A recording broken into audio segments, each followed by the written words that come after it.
आज चलतु मटर छोला आलू मिसेकी गोटे तरकारी करवा। मटर जो आम अल्प थी आर बड़ छोला जो चना छोला थी से किसी पकईदे गोटे तरकारी करदे।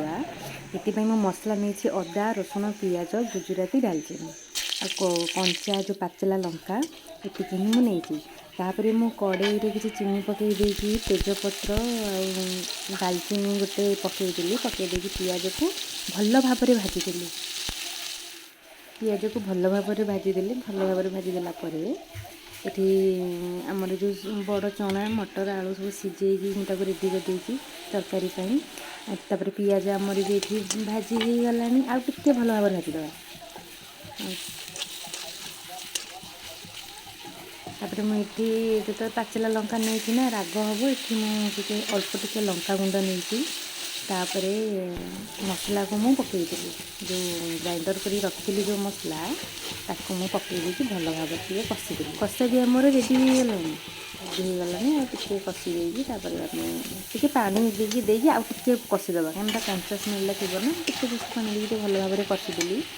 कषिदेला ये टमाटो पकईदेली काटिकी रखी टमाटो ताको मुझे पकईदेली पकईदी भल भाव में मेल्ट करदे।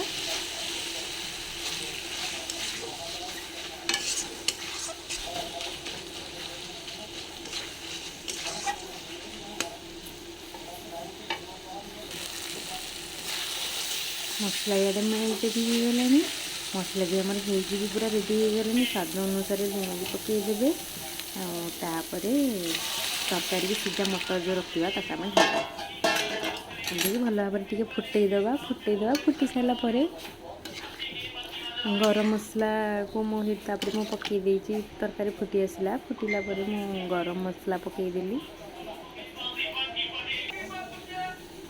जी पानी चाहिए से अनुसार पानी दिया आमर अल्प लोक ना आम 2 जन समुदाय से पानी फुटीगले जहाँ भी पानी मरीगला।